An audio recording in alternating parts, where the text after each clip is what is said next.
Alright, so we're going to be entering the phase of character animation.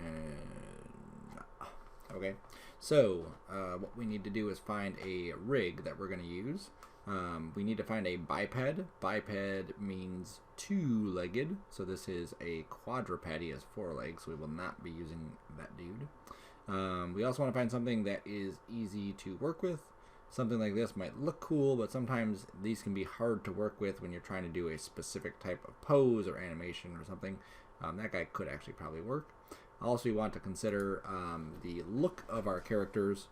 This, let's go Pocoyo, whatever that says, might look cool, but there's not a lot of stuff that we can do to it. As far as the facial stuff, you know, there might be other stuff in there. Some of these have nice animations where you can actually preview. Yeah, that's like way too simple. Preview them. This is a website called High End 3D, and they have character rigs. The easiest way to get to this is Google Creative High End and 3D character rigs, and that will take you right to their character rig page. Okay, so you're going to go through all of these rigs, not every one, but you're going to go through and try to find one that's cool to work with. Try to find one that's kind of universal too. Let's say at some point you decide I want to do a serious scene. It'd be very difficult to use a Teenage Mutant Ninja Turtle for a serious scene. You kind of lose the effect. Some of these robots that they have are really cool for robotic stuff, but if you want to do facial animation or you want to do something more natural, it doesn't work so good. Okay. Also looking for something that has UVs laid out can definitely help. If you find something that has, you know, good pictures of different poses that they're in, it really kind of helps. Some of these are pay ones. I believe that one's a pay one, maybe not. I used to have a little price thing here. Maybe they got rid of the pay thing. I don't know. This guy used to sell ones that were, you know, it said rigged on the side and they were always for sale. But maybe not. So, yeah, so the Flash one actually looked like a decent rig, or a decent model at least. I don't know what the rig looks like. Tuna for Maya.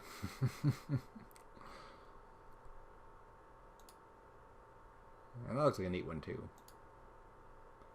And again, here's an example of some stuff that you can check out to see how the rig works. Welcome. And these things, you know, are unbelievably helpful. Sometimes you'll get a rig and you're like, I just need to move the mouth. How do I move the mouth? And it's very difficult to do because you just don't know where they hid that control. So when you find one, you're going to download it. So here's Cyclops. Let me see if that's a... Oh, it says download right there. Yeah. So...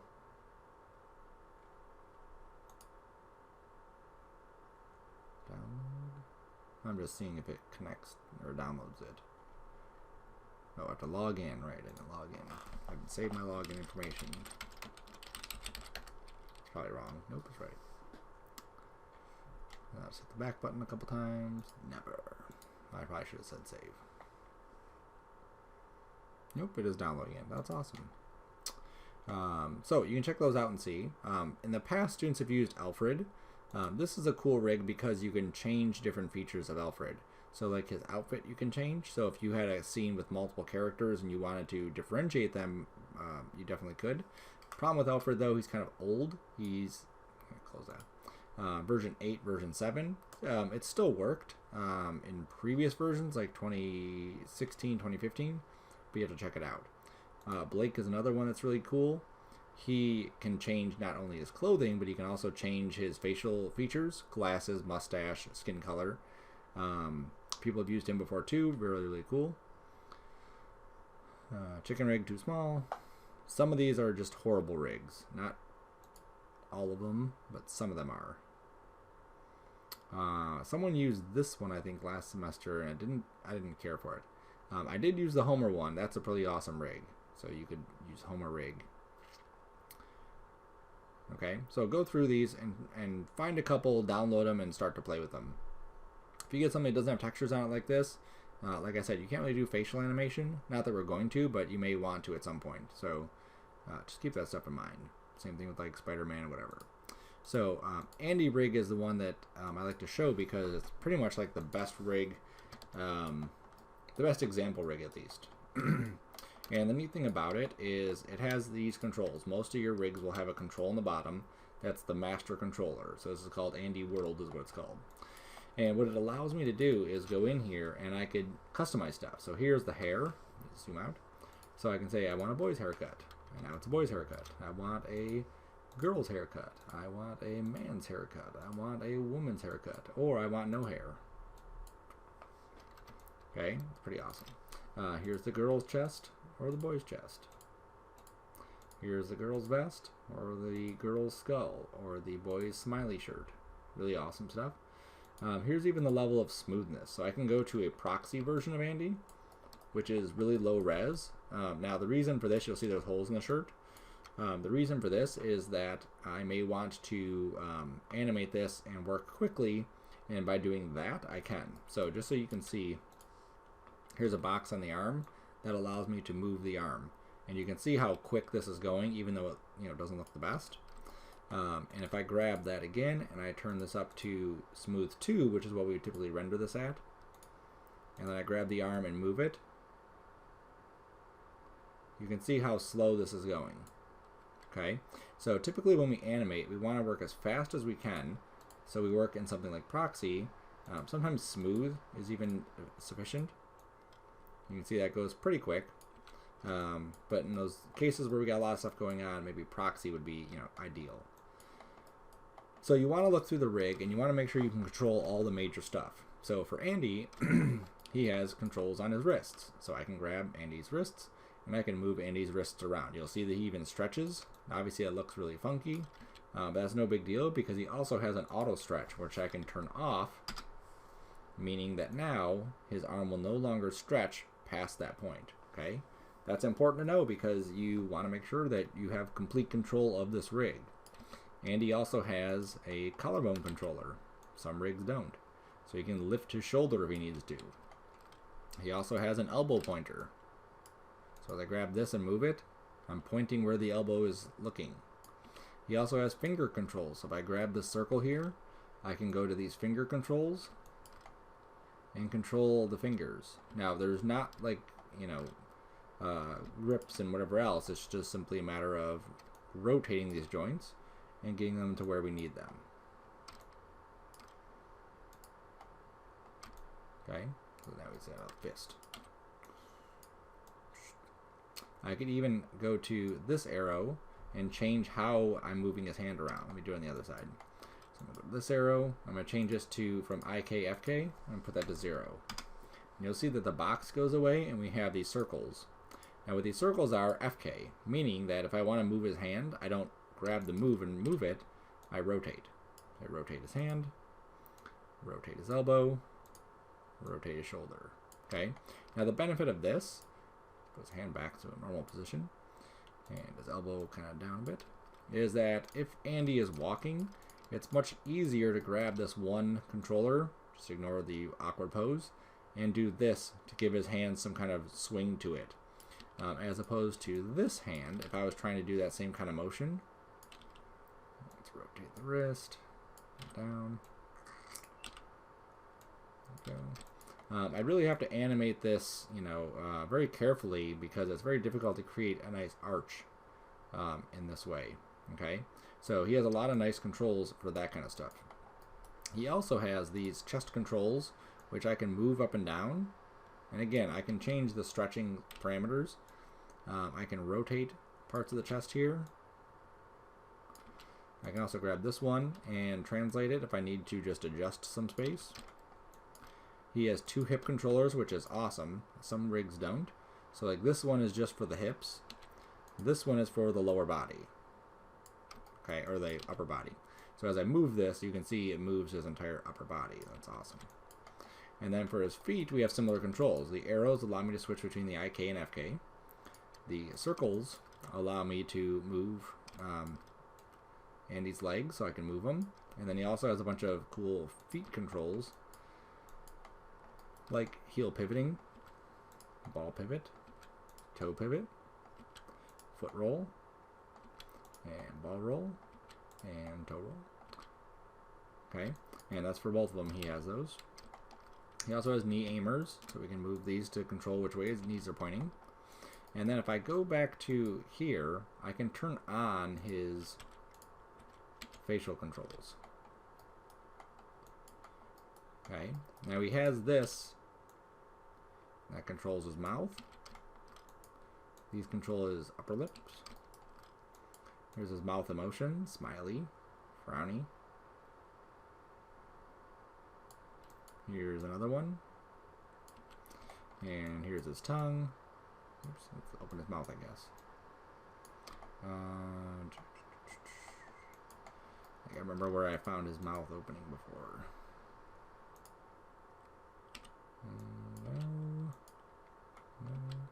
No. I think I have to turn on here. There's extra face controls. Yep, on face controls. There we go. And once I have that, then I can find out which one his chin is. And open his mouth. There we go. Okay. So then I can take the tongue, just so you can see it, and control the tongue movement also. And there's eyelids, eyebrow motion.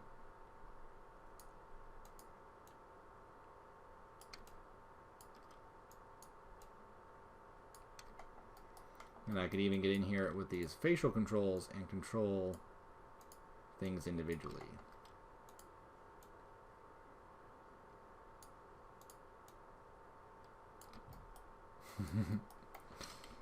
Cool. Okay, so Andy rig is, like I said, it's an awesome rig. I also have a Homer rig.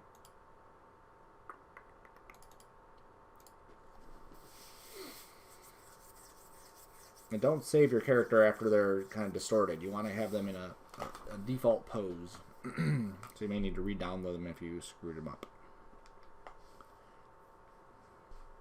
Alright, after some time, we finally opened up. So this is the Homer rig, and it's a pretty nice rig. You'll see he also has a circle on the bottom. He doesn't have many controls over here, but he does have a scaling control, which is definitely helpful because you may want to scale your character up or down depending on if you bring him into a scene with other characters or other props or other things going on. He also has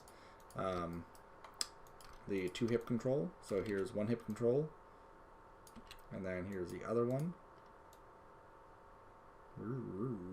Like I said, it's nice to have those 2. You may not use the 2, but it's, again, nice to have. Same thing here, and then the same thing here that we saw on the other one. So I like these kinds of controls. Also notice too, this is kind of an important thing to pay attention to. As he moves, you can see his hands are kind of locked in place. These are typically things that we may want to turn on or turn off. And he has different controls here, and a lot of this you got to kind of look at, you know, how do I move these things around? Like, how do I move his hand around? Oh, like this. Where it says parented, I can parent this to his head, his chest, or his hip. So I parented it to his chest. Now when I grab this and move it, you'll see that that hand goes with it. Okay? So definitely helpful if we want that to move, but sometimes you don't. Sometimes you want this to be a global item, like he's grabbed onto a bar, or he's falling off of a bar, and we want him to be stuck to the bar. So that's why that could be locked in. Same thing with his feet. We could do that too. Now his animation is actually a little bit trickier to control because he's, you know, kind of a bigger guy. As we do these leg moves, his leg can only come up so far. So his legs actually, when we do like a walk cycle, is only going to come up a little bit. He does have the IK-FK switch, so when we put this to 0, the other one automatically switches to 1. And then we get these rotation things that allow us to rotate his legs or his arms, whatever we turn it on to. Okay, you can see that we can do one leg or both legs or both arms or nothing at all. He also has these back controllers, so we can rotate him back some. What else? Oh, his hand controls are different because they basically just rotate. Just go here. You can rotate the finger that way or that way. Okay, so there's not a lot of control on the finger itself, where the other one I had a lot of control. This one I have very little control over the actual fingers movement on them. Okay, and then that's the IKFK, that's the hand mover. His facial controls, he has this eye control, so I can move what his eyes are looking at. These are his eyelid controls.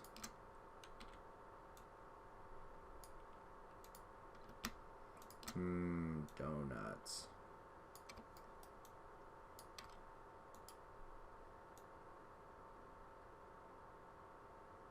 Okay, very cool.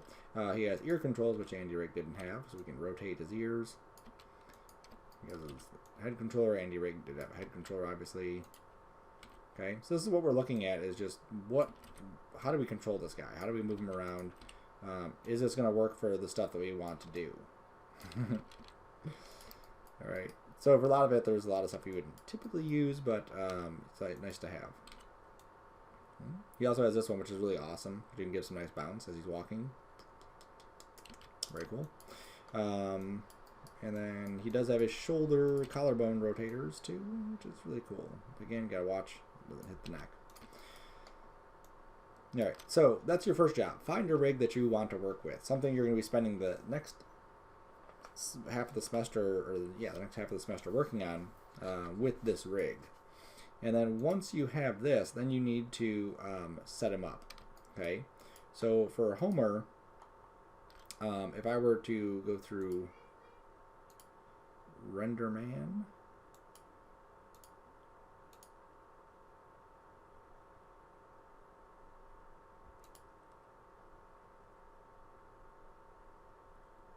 there it is, and then I rendered him out. His coloring may be like totally blown out, like crazy blown out.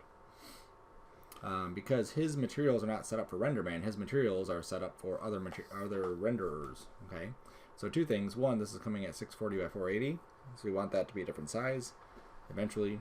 And then he's coming in grayscale. Obviously, he's not grayscale. So we want to set this stuff up here in this file, like our setup file, before we move into any other file. So we can just simply grab the stuff. So here's yellow. Oops. I can turn off none and then just turn on polygons. Easier to select. Might be easier to actually do this in the hypershade. I go to that. Because these two pieces are part of the same object, it's going to be difficult to select those individually. So I'm going to delete anything that's unused. There we go. And he was already set up with Mila's, like last semester probably I set him up with Mila's. So I'm going to just get bigger. Okay. So I'm going to right click on this and say select objects with material. So that's this white one. And then I can see what this is. This is his eyeball. So I'm going to go to my content browser. Why do I forget where you're at? There it is. My preset browser. And then I will find something that looks like his white eyeballs. So like acrylic, that looks kind of nice. Import and assign to selected. Okay. So then I could go to the etch editor, white acrylic, take the color up to actual white. And call this eyes, so I know what it is, white acrylic. Okay, so that one's done. So I can take this and delete it. Then I would go to my next one. Lambert 1 isn't anything, you can ignore that. When I go to Lambert 3, select objects, those are these and these. And I just want to find something that's like matte, because it's just flat black.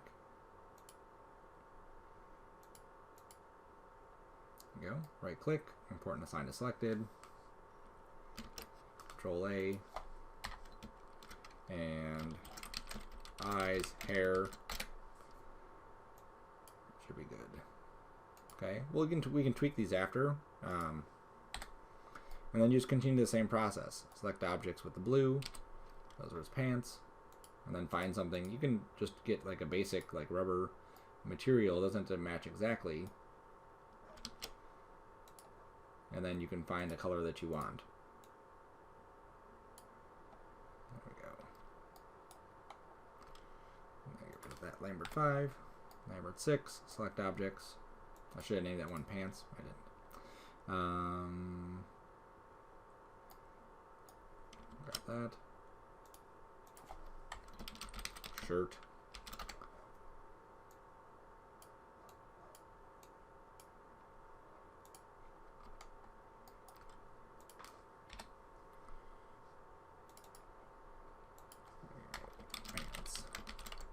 Okay, so this will just help. We want to basically just set this up so that we don't have to do this again. Like, I've had students who don't do this step, and then they come back for each project, and they have to redo this on every single one of their things because they just didn't do it correctly. So that assigned it, and it's not selecting it, so I'm just going to go back to object mode and click on it. And that should get me back to yellow plastic. There it is. Skin, yellow plastic.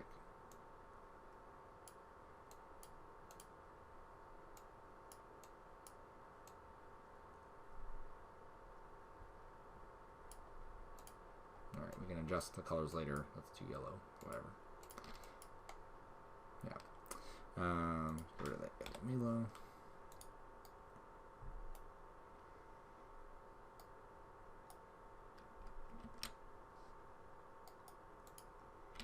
And because this is one object with multiple materials on it, that's why it's not working every time. This will be beard, red plastic.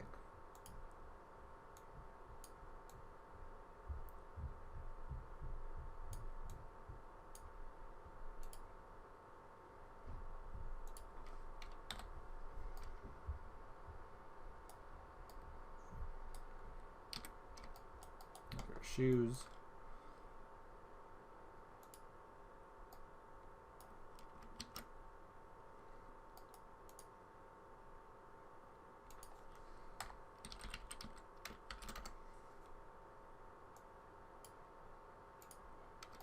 Good. And there's a couple more. And these are his teeth.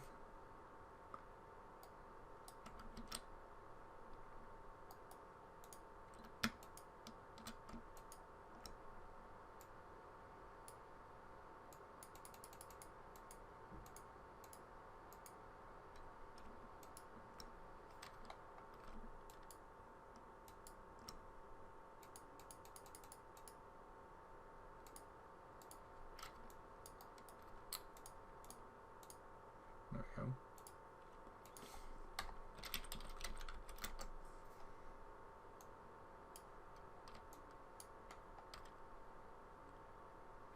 And then I'm assuming that this last one is probably his tongue.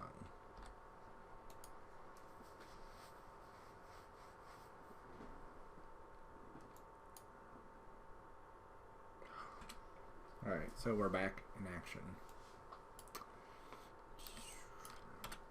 Okay, so like this, hopefully nothing dies. Cool. And we'll just leave the scene as.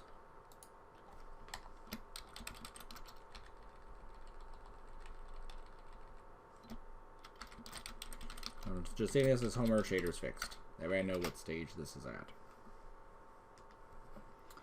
Alright, then the other thing we want to do is close all this stuff here. Like I said, we can tweak all this stuff later. If we need to. We need to set up our character sets down here. So the Homer one comes with these other character sets and some other stuff. We want to set this up so that we can animate him a lot easier. So the first thing I'm going to do is delete any character sets that are already here. So Homer, these, gone. Okay, so in the outliner you can just delete all those things. Now down here there's just these, which are just selection sets that it needs. We will keep those. So the character sets will make your animation a lot easier because as we go through, and let's say I put Homer in a pose. I grab his foot and I move it here, and then I grab his hips and I do that, and I grab his hand and do this. I have to remember all those things I moved and then make sure I set keyframes on those. Otherwise it'll just jack up. So we're going to isolate different elements of our Homer rig. Okay, or whichever rig you picked, it'll be the same process. So under the animation, I'm going to go to, make sure I don't have anything selected first, and go to keys and go to create character set. Okay, give him a name, Homer. From channel box, nothing selected, so now we get Homer. Then I will go to key create sub character set. Upper body, perfect. Lower body, perfect. And head. Okay, so I typically have those three: upper body, head, lower body, whichever order they show up in. Then I'm going to go through and add each one. So I'm going to go to my lower body first. Now when I animate the lower body, I know I'm going to grab the feet, and I will be controlling all of these attributes. Okay, so I grab all those that I may animate, and then I go to my key, and I say add to character set. Okay, so that adds these to the lower body. These turn yellow, it's on the lower body character set. Now, because I can do the same, whichever ones have the same attributes, like these two have the same translate XYZ, I can do those at the same time. I can't grab everything at the same time and do it. I do them individually. Now, he does have, I don't know what these things are down here. Let's see. So these might just be some, show some ankle. Some extra controls. I really don't need those. I'm not going to touch those at all, so I'll just leave that. And then when I animate the character, I usually grab the hip area too and do this. So I'm going to grab this one, oops, rotates and translates, and add that to my character set. Cool, so that's everything for lower body. Now I'll switch to upper body. Okay, and I want to grab all the stuff that upper body would control. So the upper body would be part of this. Add to character set. This one wouldn't be on both. You just do one or the other. Okay, so I just did that. This one here I'm going to do, so I'm just going to hit G to redo that last command. Click this, grab all these, G to redo that last command. He's got some extra controls back here. G to redo that last command. Here's his elbow controls. G to redo that. Here's his hands. G to redo those. Don't think I need that. I will take each of these fingers.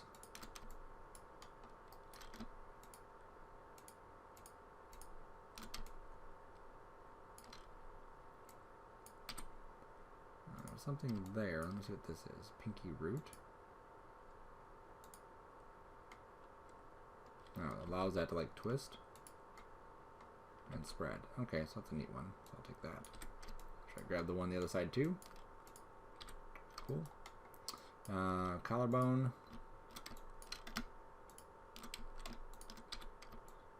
And translate to. There we go. Cool. So that should be everything for upper body. What's this? That's just his neck. That'll be for his head. So I'll go to head, and I'll add that into there, that into there. His ears I may wiggle around with, so I'll grab those. Some of these I really don't need, you know, right now. Yeah, leave those alone. I'll grab all these eye ones. Okay, just double checking to make sure all these went in. There we go. And then this one, of course. Okay. Oh, here's a nose one. It's cute. Alright, so that's plenty of stuff inside there. Okay. So now all my character sets should be set up. All my textures should be good. I do have some lights in the scene, so I'm just going to delete these lights. These are old area lights, not RenderMan ones. And I will go to my presets, go to my light rigs, import my light rig. And then this is where I want to do some tests. And this part is essential. You need to make sure that he looks the way you want him to look, because as you go into your other scenes, he's going to look like this. So we don't want to have a bunch of work that we've done and then we have to go back and redo stuff. Okay. So I'm just kind of rotating my lights around a bit. I just grouped them all and rotated them. I should probably save this as character sets setup. And then I will render him. And then we can see what he looks like. Because obviously, if his skin is too yellow in this one, every one we use him for, it's going to be too yellow.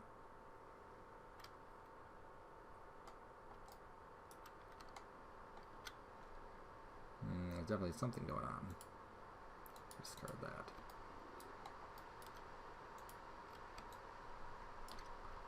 I'm going to go to my modeling, mesh display, conform. Yeah, that should be good. Let's check out his eye, I guess. Let's look at that and see why that's turning black.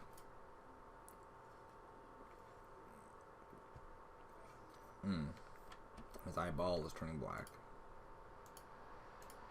So if I grab his eyeball, and we just reassign that material for the eye white.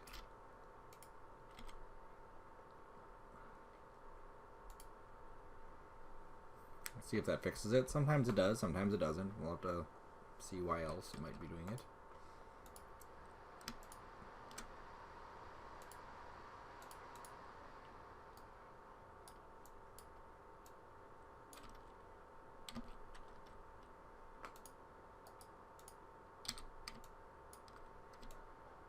It's only that little piece.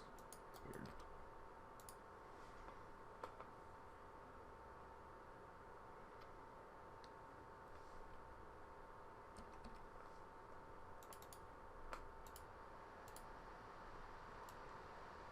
You reverse the normals on it. Sometimes if it's if they mirrored it, that would cause the normals to be reversed, and that would cause that to show up black. Yep, that was it. Okay, and that would be the same thing with the collar. So I just grabbed the eye and I went to mesh display reverse, and that fixed that. So I'll go to the collar here.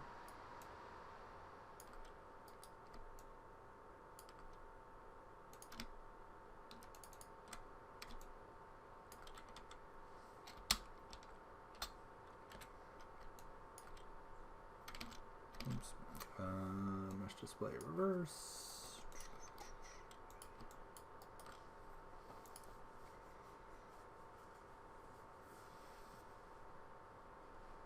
Yep, now the same thing on the collar. Alright, so that should be good. Shoes are shiny, skin is yellow, a little bit blown out, but I think it's just my lighting is too close to him. So I'll grab that group again and just scale it. Oops, scale it up. And then just maybe take these values down. So the exposure on this, maybe it's 2. Maybe this is 3. Might be too much, we'll see. We shall see. No, it's actually pretty decent. Pretty decent. Cool. And the yellow is fine. You know, I'm satisfied with that yellow. The blue too, and the black. Yep. Cool. Maybe the lights can be a little bit brighter.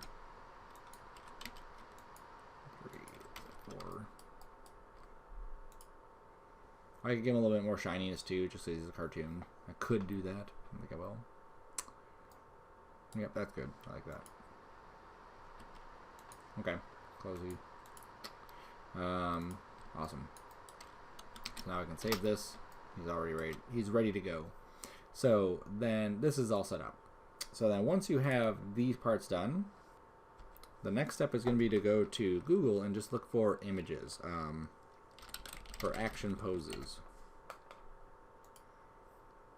Okay. You want photos. You don't want that kind of stuff. And you want to find something that has good action to it. So something like... Why don't even click on anything? Just click back on view image. Something like this bottom pose here is a good one because it's a nice action pose. Something like that is boring.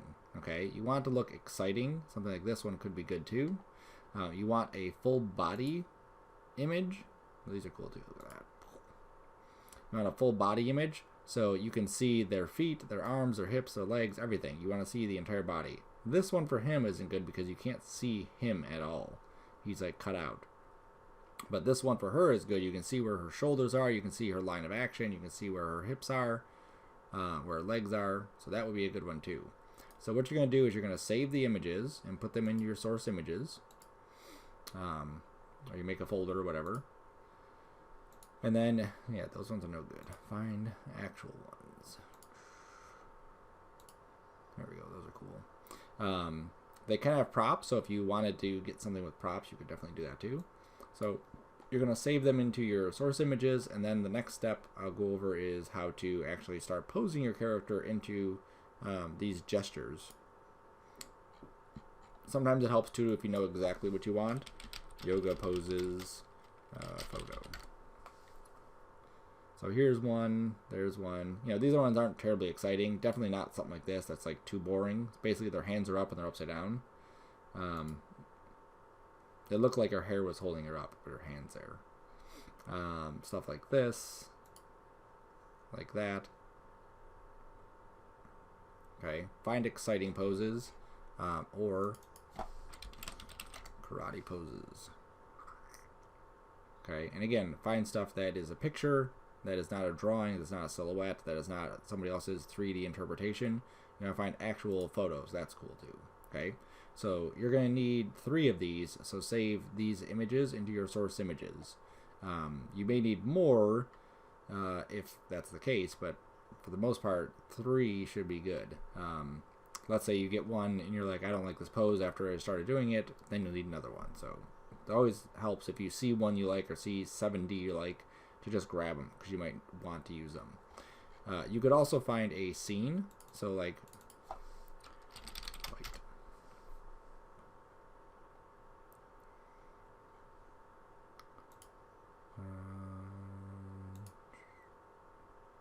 those are CG characters.